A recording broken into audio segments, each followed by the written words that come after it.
Hi guys! This is my very first, I can't believe I'm saying this, pregnancy vlog.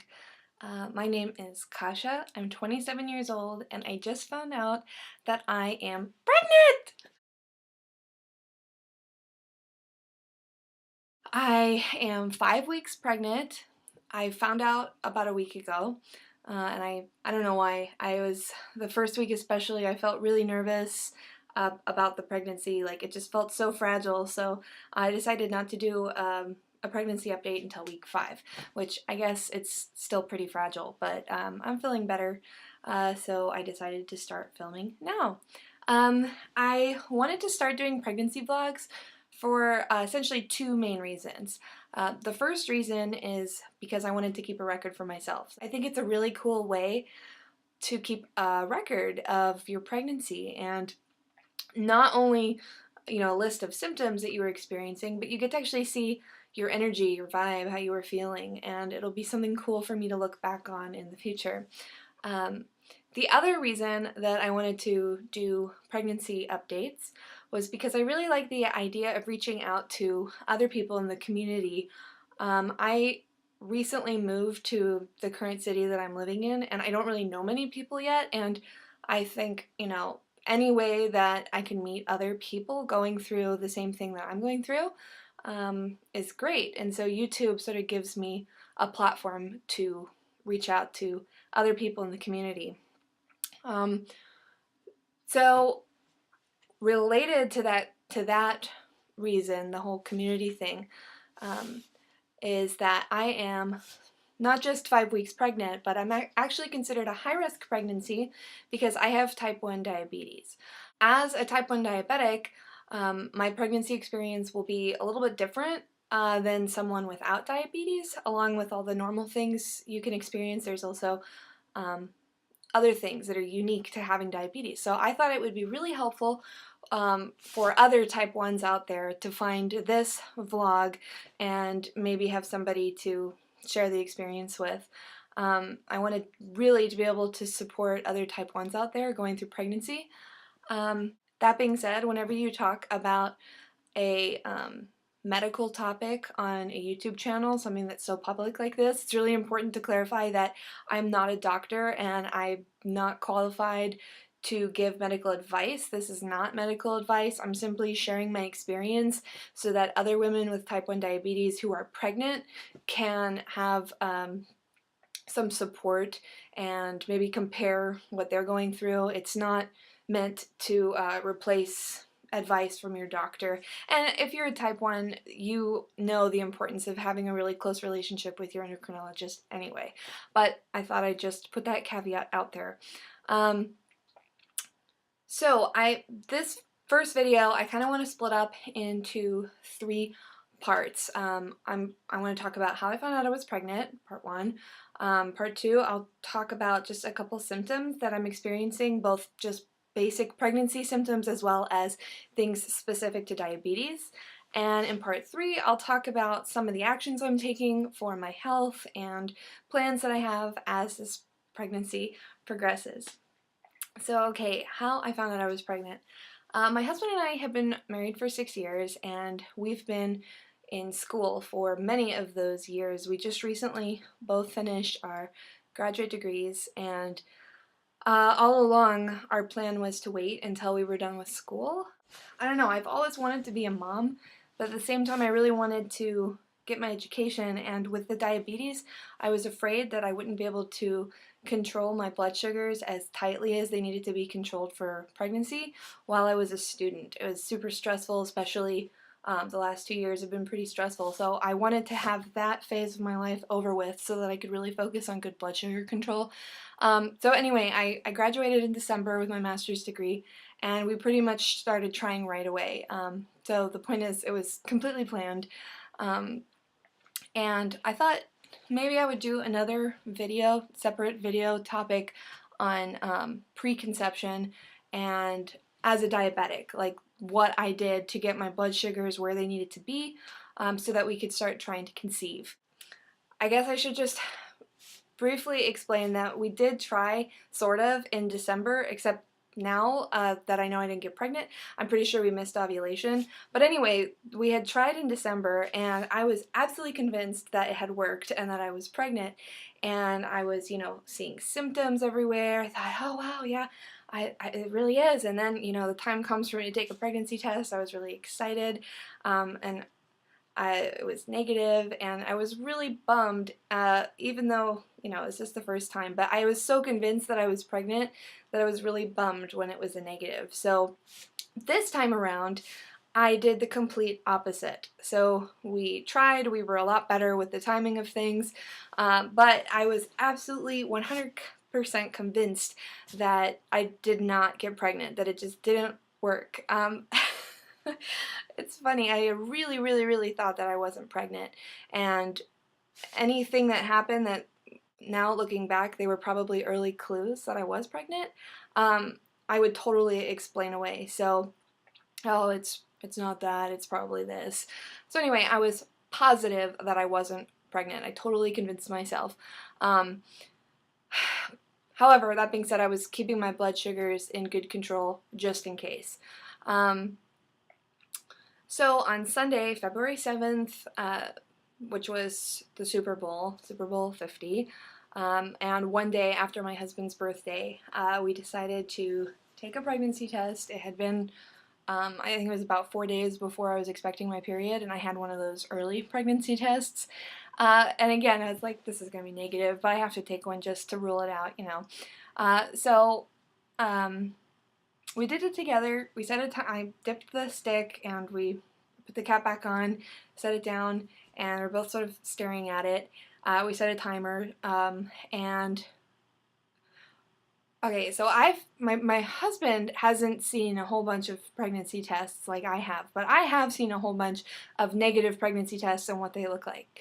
And right away I saw something. It was almost invisible, but I know what those negative pregnancy tests look like. I knew that there was something forming on this one. Right away, I felt my heart started beating, and I said to him, look, do you see that? Do you see a second line there? And he was like, he stared and he was like, no, there's nothing there. You're seeing things. But it got, to me, more and more clear. He was still skeptical because it was super light, but I saw something there. So I ran and got a second pregnancy test, which was a digital one. I dipped that one, and within a minute, boom, it popped up pregnant. And then a little bit later, a few seconds later, the 1 to 2 weeks estimate popped up. When we saw that, both of us just started laughing. It was like just this joyful laugh. We weren't crying tears of happiness, but we were laughing out of happiness. Just, I couldn't believe that I was pregnant. We hugged and we were both laughing, like I said, and I kept saying, oh my gosh, it worked. I can't believe it worked. I kept saying that. I can't believe it worked. We did it. We got pregnant.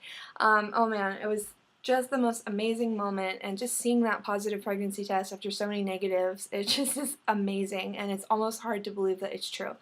So, so yeah, I took another test 2 days later to see if the line got darker, which it did, and I also took another pregnancy test maybe 6 days after the original one, and then it was very clear. I had 2 very clear lines, and based on those pregnancy due date calculators, which I haven't seen a doctor yet, so I can't know for sure, but just based on my first day of my last menstrual cycle, my estimated due date is October 16th. I will definitely update you guys after I see my doctor. If that changes, I'll let you know as I find out more specifically what my due date is. Okay, so moving on to part 2, symptoms. So first of all, general pregnancy symptoms. Before I got my positive pregnancy test, the only symptom I had was sore breasts, but that happens to me every single month before I get my period. So I thought to myself, see, this is proof that I'm getting my period. The other thing that I noticed was a very slight, like almost not noticeable feeling that I wanted to gag. I didn't feel nauseous exactly. I didn't have any sense of throwing up or being queasy or anything like that. It was just like all of a sudden I'd get this feeling would just creep up on me like I was about to gag. I don't know how else to explain it. There was no nausea involved. It just was like this gag feeling. But because I thought for sure at that point that I wasn't pregnant, I blamed the queasy feeling on low blood sugars, which can happen sometimes. That feeling has increased since then, but I certainly haven't experienced anything that I would call morning sickness. In fact, I hardly feel pregnant. And the gag feeling, it's so slight. I just know that it's related because I don't usually feel like I'm about to gag. Um, so yeah, no morning sickness, no nausea, but sort of like a gag feeling.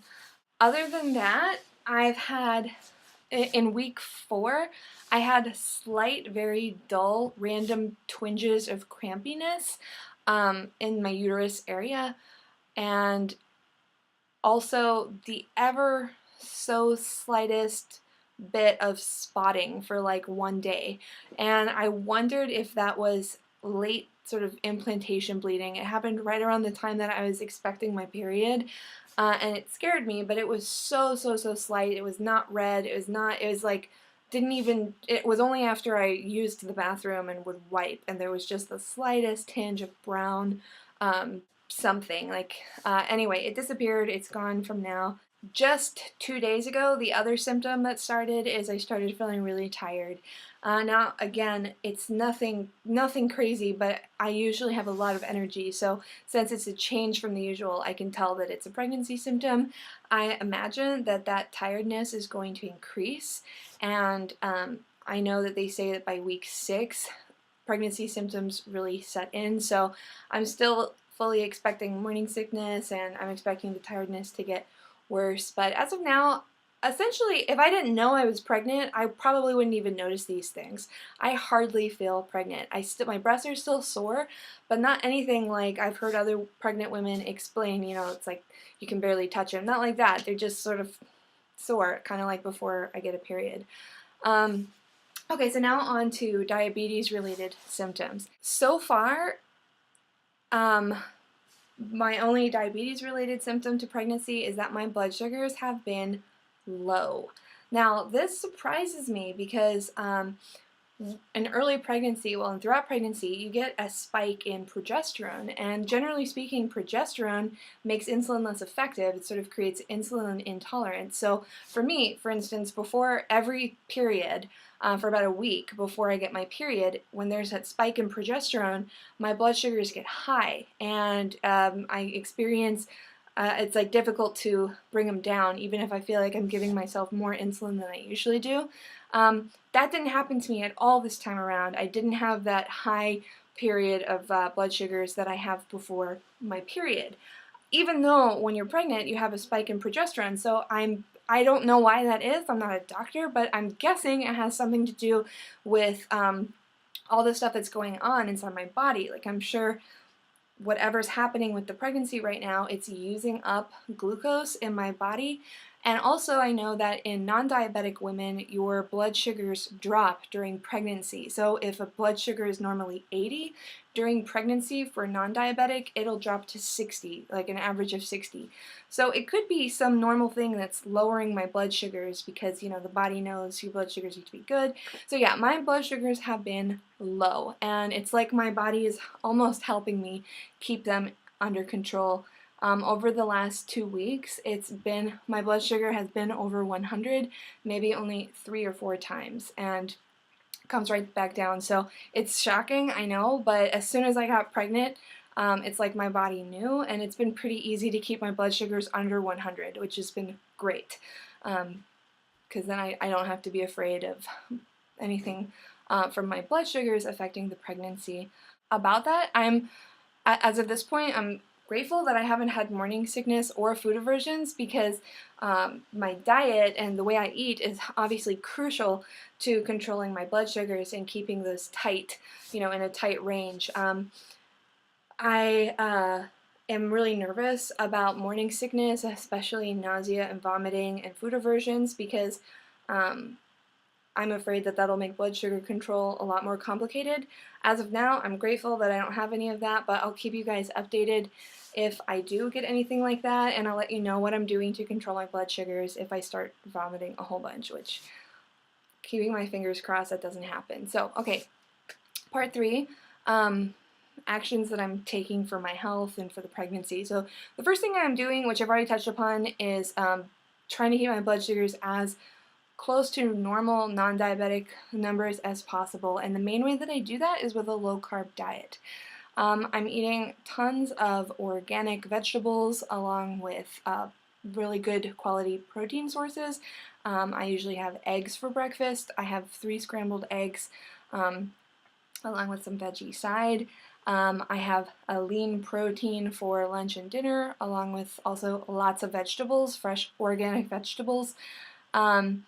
I try to keep everything that I eat really well sourced, so it's, you know, grass-fed organic beef or, you know, pasture-raised eggs, yada yada.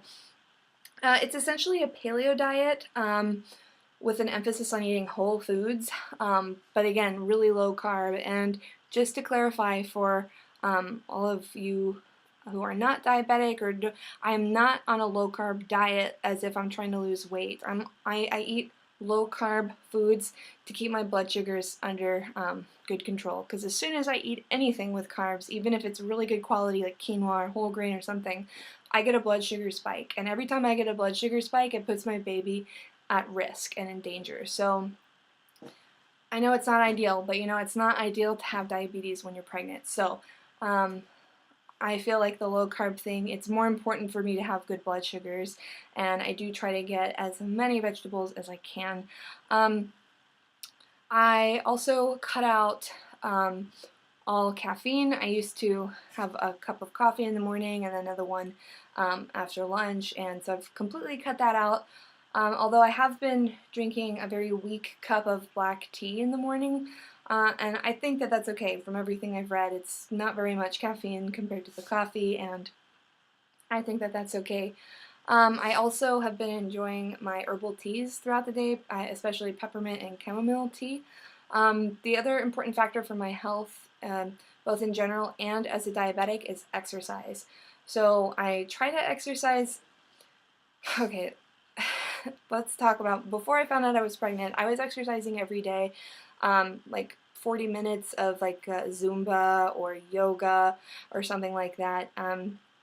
I really want to try to keep up the exercise throughout my pregnancy. However, I've already experienced this last week. The fatigue has kept me from doing my normal exercise routine, and I think that's okay. I don't want to force myself to do it. I kind of want to listen to my body, and right now it's telling me to ease up a bit on the exercise, so that's what I'm doing. But as soon as I hit my second trimester, I hope that I'll be able to do sort of like my normal exercise routine. So basically, I guess that's it for now. So conclusion, I'll end this by saying that I have my first prenatal appointment when I turn 6 weeks. That's next Monday.